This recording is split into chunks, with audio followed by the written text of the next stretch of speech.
For your listening enjoyment, John Lund as Johnny Dollar. Philip James, Johnny. Oh, hello, Mr. James. Got a job for you. I'm available. This is an arson case. We insure the business of a Mr. Lester Matson, plastics. Old factory burned down. $700,000. Police found definite evidence that rules out accident. How was it set? Some kind of high-octane fuel. Any suspects? No, not yet. Lieutenant Ridgway at New York headquarters will fill in the details. When can you leave?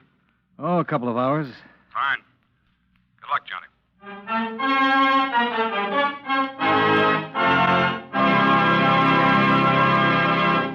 Mind if I break in here for a moment to say a few words?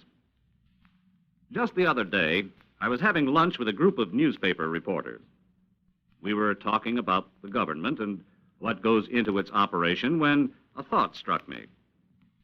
It's a funny thing, I said. They call one branch of the government the State Department when it handles all of our foreign affairs. Can any of you fellows explain that? Well, one of the reporters who writes political news piped up and said, actually, the State Department does more than handle foreign affairs. It also publishes all of the laws that have been passed by Congress and issues all the passports and visas for anyone traveling outside the United States. Well, just then the waitress brought us our coffee, and she entered the conversation. Don't forget, she said, if you're ever on a quiz show, you can maybe win a trip to the moon by telling them that the State Department has the job of making sure the Great Seal of the United States doesn't get lost. And it acts sort of like a governmental Emily Post, too. While she was making out our checks, she added this bit of information. Did you ever hear of the Division of Protocol? That's part of the State Department, too. It's the outfit that makes sure foreign diplomats who visit America get introduced the way they should and get seated in the right places at official dinners and things like that. Well, after she gave us all that information, we tipped her and went back to work. And now I think it's time we got back to our program.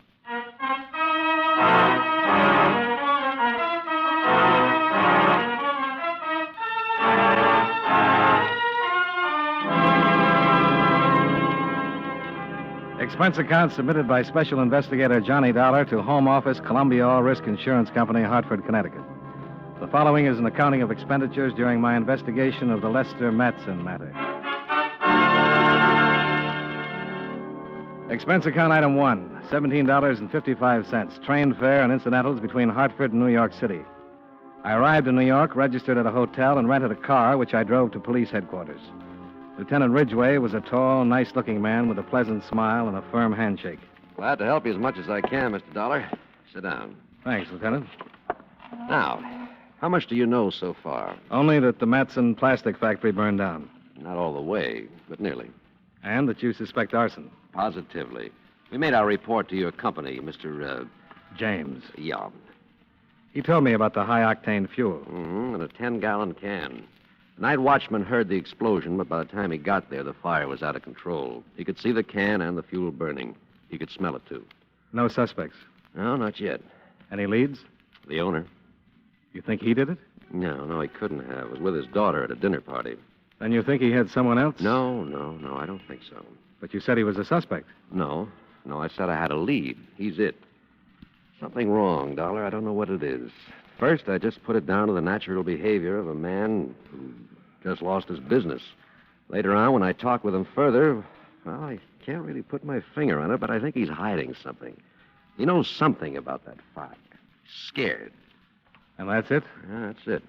I'm pretty sure he didn't have anything to do with it. He's too successful. Nice bank account, wonderful home, wonderful daughter. Well, the factory was really worth a whole lot more than what he'll collect on the insurance, wasn't it? Well, that's what your boss. James. Yeah, James. That's what he said. The assets of the business were in the millions. Yeah. Well, if anything, this will really be tough on Matson. Have to build again. Dyes, molds. Well, I think I'll stop out and see him. Yeah. Let me know what you think. I'll do that.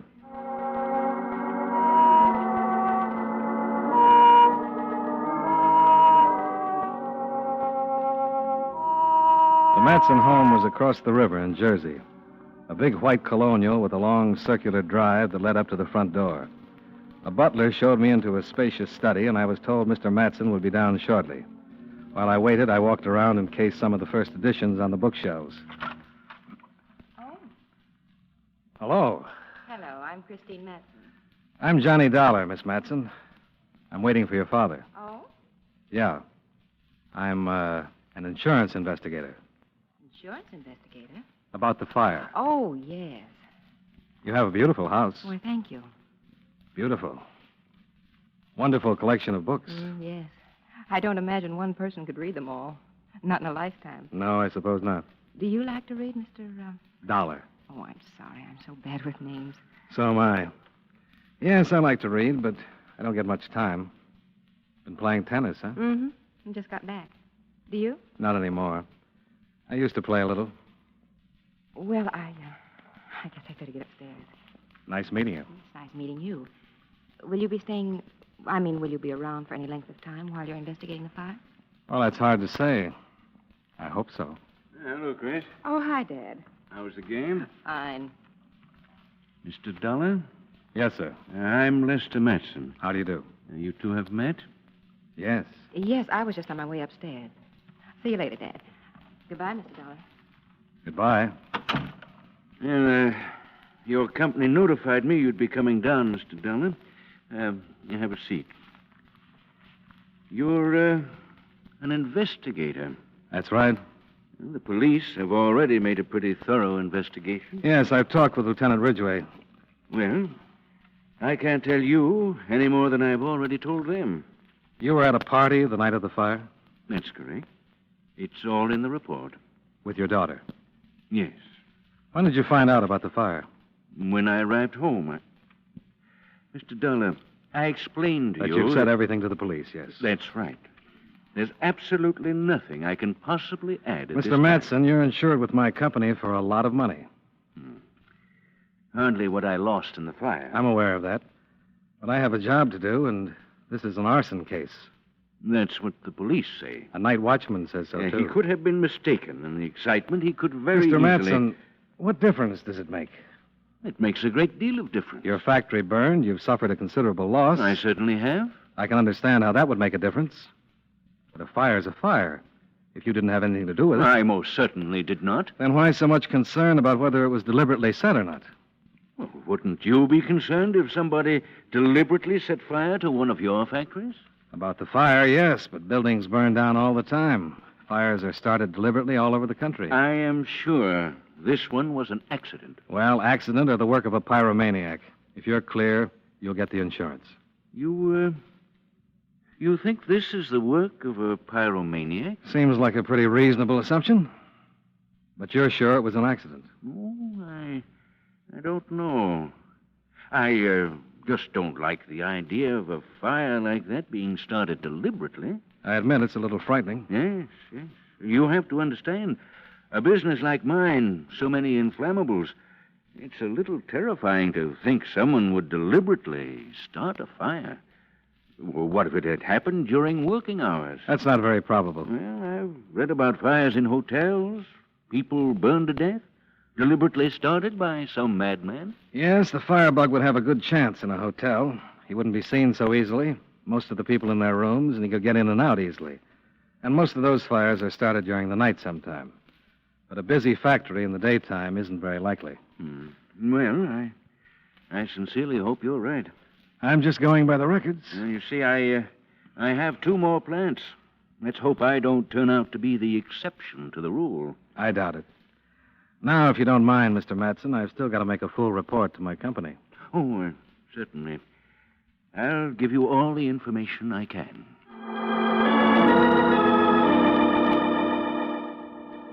Lieutenant Ridgway had been right. Something was troubling Matson.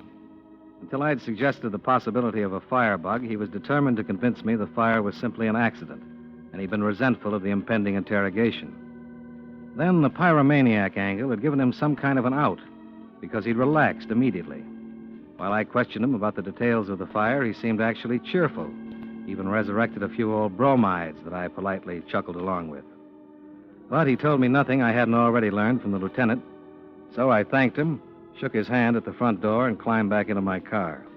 As I drove off, I felt sorry I couldn't have seen the daughter again, because it was certainly a sight worth seeing again. And again.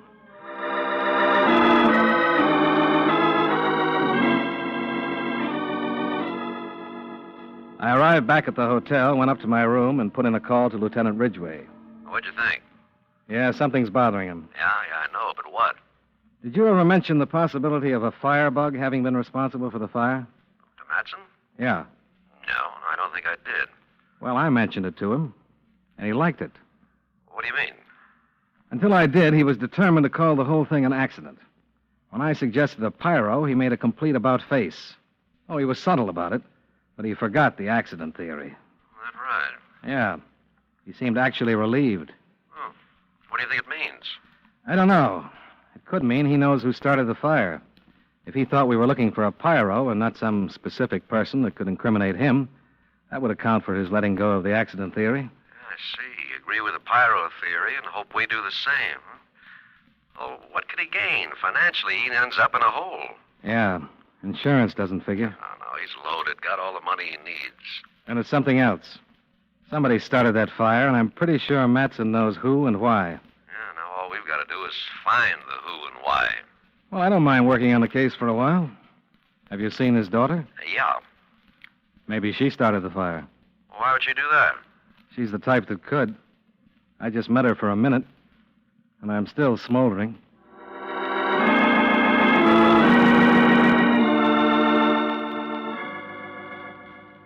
The lieutenant suggested a stakeout for Lester Matson. I told him I'd check with him later, took the cold shower, changed, and went down to the hotel bar to freshen up a bit. It was about 4:30, and I was pretty fresh when a page came wandering through calling my name. He told me I was wanted on the phone. Johnny Dollar. This is Christine Matson. Mr. Dollar? Yes. Hello. I found out where you were staying from your company. Well, that's nice. Why did you find out where I was staying from my company? Well, it's very important that I talk to you. All right. Where are you? I don't want to meet you at your hotel. I have to be very careful. Well, so do I. That's not what I mean. If certain parties saw me with you, my father's life would be in danger. Is this about the fire? Yes, it is. Would you meet me at the corner of 5th and 115th Street in a half hour? Sure. I'll be in a cab. I'll pick you up. I'll be the guy with the fire extinguisher.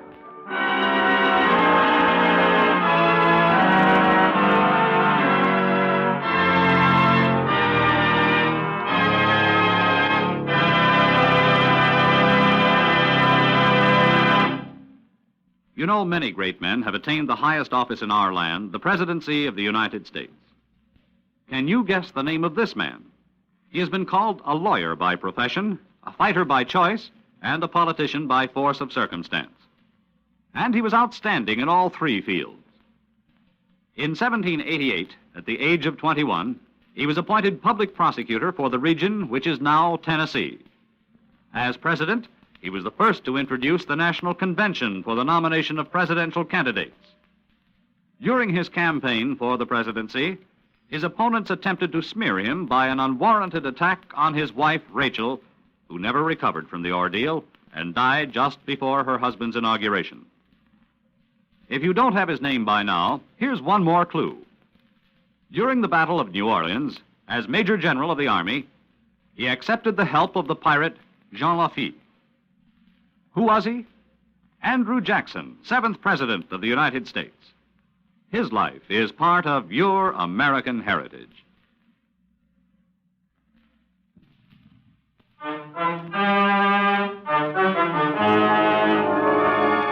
And now, with our star, John Lund, we bring you the second act of Yours Truly, Johnny Dollar.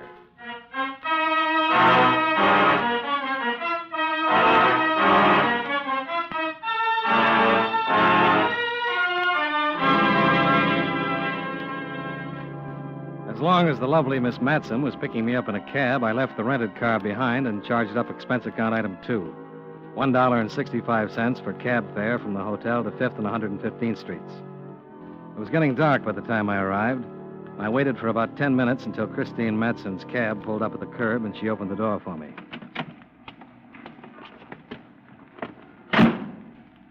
Go ahead, driver. Well, good evening. Is this a terrible inconvenience? Oh, not a bit. Where are we going? I just told him to drive around. Mr. Dollar, my father's being blackmailed.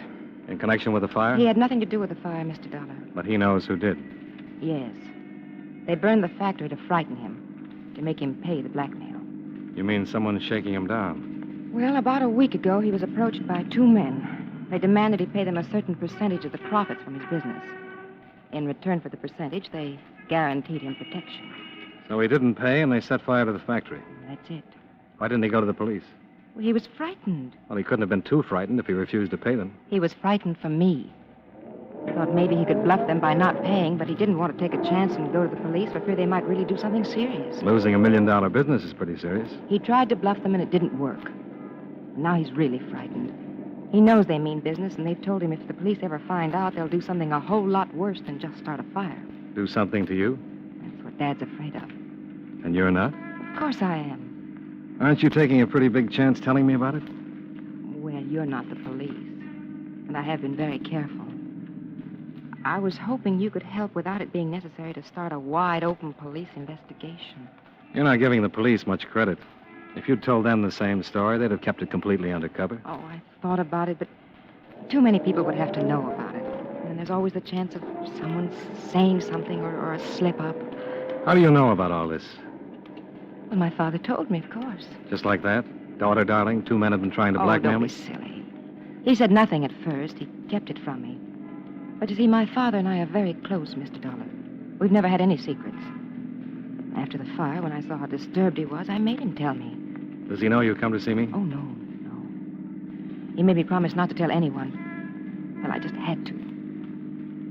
He's agreed to pay the men, and you know what that means. Mr. Dollar, will you help? Well, I'll do what I can, but it's going to be tough without your father's cooperation. And you'll never be safe until these men are caught. He's afraid of what might happen before they're caught. Why, if they find out... There's no middle of the road in something like this. He's got to understand that. I think he does, but... Well, he'd rather lose everything than lose me. I'm all he's got. And he's pretty important to you, isn't he? More than anything in the world. Without his cooperation, I doubt if I'll be able to do much. And if he gives in to this, a man like your father, it'll keep growing until it kills him. Well, what do you want me to say? Tell the driver to take us to your father. Say it's all right for me to talk to him. All right, Mr. Dollar.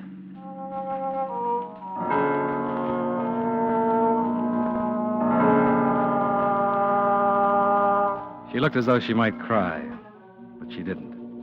She gave the driver her address, then sat back in the seat and kept looking straight ahead while the cab headed across the bridge for New Jersey.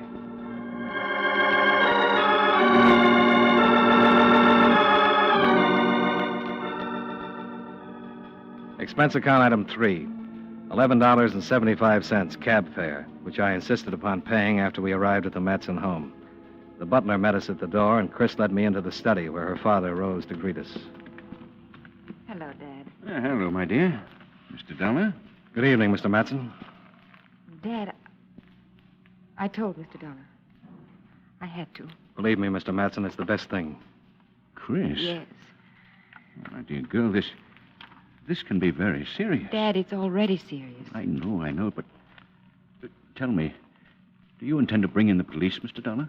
I promised your daughter I wouldn't, unless it was absolutely necessary. I see. You know everything? Yes, Dad. I told him everything. But you've said nothing to the police as yet? No, I haven't. Oh. Mr. Dollar, if these men find out that you know... Who are these men, Mr. Matson? Mr. Dollar, I would like to tell you something. In the past, I've always confided in my daughter. This time I hesitated because of the possible consequences. But nevertheless, I told her. I did so with the provision that she keep the affair a complete secret. Oh, Dad. I'm not angry, my dear. Believe me. I'm sure you did what you thought was best. Unfortunately, you just didn't realize the gravity of the situation. Certainly I realized Dear, it. you couldn't have. You couldn't have. These men aren't fooling. They've already destroyed $1 million business. It was just lucky there wasn't anyone in the building. So you're going to give them what they want? Yes, Mr. Dollar, I am. You can't win. I'm not expecting to win. I'm just thinking of my business, my family. What would you do in the same situation, Mr. Dollar? I think you'd do exactly what I'm doing. I don't think so. That's easy to say. Look, Mr. Matson, I know you're in a tough spot. You said these men aren't fooling, and you're right. They'll do anything to scare you into paying their blackmail. They'll burn down a building, threaten you and your family, even kill if it comes to that. But you wouldn't do what I'm doing? Maybe. If I had some assurance it would stop there. But don't you know what happens once you give in to them? Don't you think I've thought about that? Don't you think I've considered every possibility? They'll bleed me until there's nothing left. I realize that. But there's no alternative. It's that or... You're afraid they'll kill me. Chris, you're my whole life. Well, then, Dad, consider me a little. Consider? Good Lord, that's what I'm doing. That's all I'm doing. Not now. What about a year from now? 2 years? 5 years? Well, Dad, if you give in to these men, what will it do to you? What will you have left 5 years from now? The business doesn't matter. I'm not talking about the business. We can both get along without the business if we have to. We did once, we can do it again. I'm talking about you. What will happen to you if you give in to this terrible blackmail? Well, there'll be nothing left of you. It'll kill you. Mr. Matson, in some states there's a death penalty for kidnapping. But this kind of blackmail is worse than that. These men kidnap the one thing that people like you and me can't live without. Freedom. My daughter's life is worth my freedom 7 days a week, Mr. Dollar. If that happened, I'd just as soon be dead. Daddy, it would ruin you, and that most certainly would ruin me. There'd be nothing left of us, nothing of what we had. We'd just be alive. Makes a lot of sense, Mr. Matson. I hope you'll see it and help me get these men. But whether you do or don't, I've got a job. I'll try to steer clear of the police as long as I can because I made a promise to your daughter. But I'm going to try and get those guys. They have to be gotten. Dad, please. I don't know, Chris. All right. Oh, Dad. Who are the men, Mr. Matson? Shot tore through the window and caught Matson in the chest. It was a swell punctuation point for my pep talk on freedom. Before Matson hit the rug, I was on my way to the study door with my gun in my hand. Outside, I circled to the spot near the window where the gunman had been standing. I stopped and listened. From inside the house, I could hear Christine Matson phoning for a doctor. And from not too far away, toward the front of the house, I heard a car start.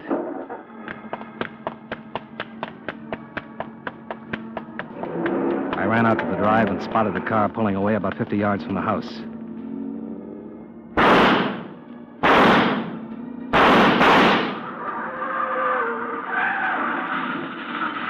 Mr. Dollar! Johnny! Get back in the house, Chris. But Dad's bleeding. I can't stop the bleeding. How bad is it? I can't tell. I called Dr. Phillips. Well, get back in that house and wait. I got the car, but there's a man in that car with a shotgun. He may still be able to use it. Now, go on. I started down the driveway for the wrecked car. It was on its side, wrapped around a big oak. The only thing moving was the right front wheel, still spinning slowly. I reached the car and looked in. The shotgun, twisted by the impact, lay on the floor. And the man who'd fired it was halfway through the windshield, his life running out all over the hood. The driver's seat was empty. Don't move an inch. I'll turn around. Hand your gun back over your shoulder. Okay. I'll walk back to the house. Police will be coming any minute. I just want a car. We're borrowing one of Mr. Matson's. How far do you think you'll get? It's not how far I'm going to get. How far we're going to get. You're an insurance man. You're going to be my insurance. You're going to get us just as far as you can. It all depends what your life's worth to the law. I couldn't see his face. Kept behind me with his gun pointed at my back. We went around to the other side of the house to the garage and stopped. He shoved the gun hard into my spine. Open the door. As I started to open the big garage door, a car swung in the driveway, and we were suddenly framed in the glare of its headlights. I knew it was the doctor. The man with the gun in my back didn't. He turned, expecting the police.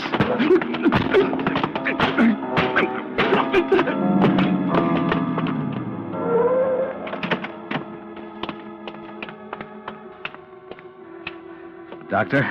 Yes. Your patient's in the house.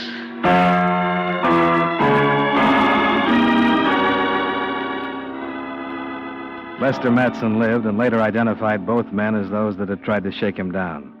They both had long records. Both had done time. The man with the shotgun was named Ernie Starbuck. The other, Stan Cole. Starbuck they buried in Potter's Field, while Cole looked unhappy. Not because he'd lost a partner, more because he'd gained a new one. A cellmate in Sing Sing he'd have to put up with for the rest of his natural life. After the doctor said her father was out of danger, I went back over to Jersey to say goodbye to Christine Matson. Do you have to go right away? Well, case closed. Expense account likewise. You live in Hartford? Yeah.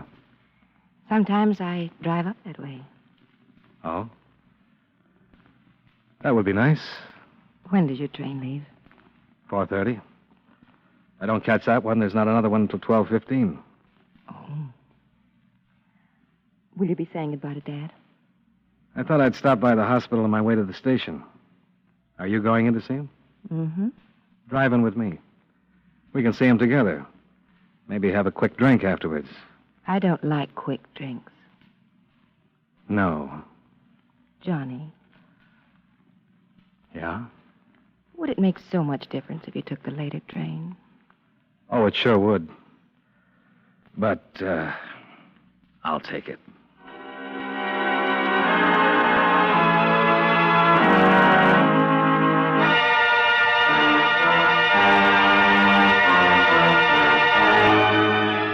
Expense account items 4 and 5, $103.75, car rental and hotel bill.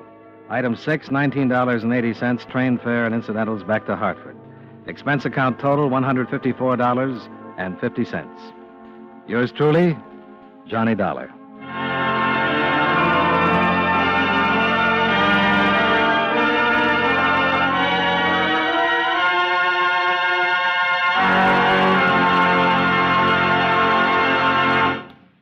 Yours truly, Johnny Dollar, stars John Lund in the title role and was written by Blake Edwards with music by Eddie Dunstetter. Featured in tonight's cast were John Larch, Lillian Byoff, Hal March, and William Johnstone. Yours truly, Johnny Dollar, is produced and directed by Jaime Del Valle.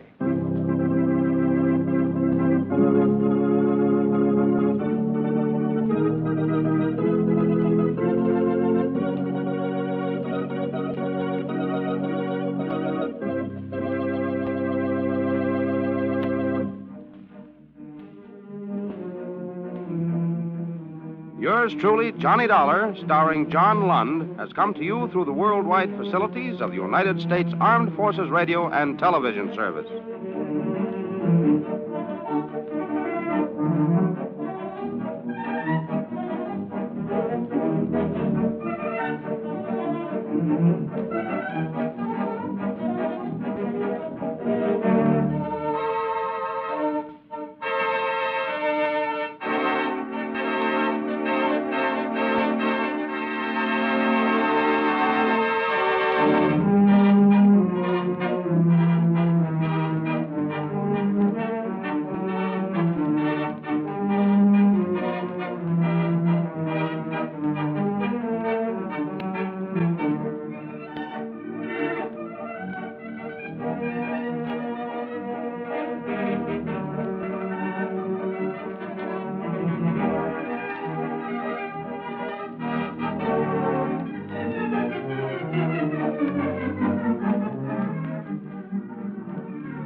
You've been listening to the OTR Gold Network. Find more classic radio at otrgold.com.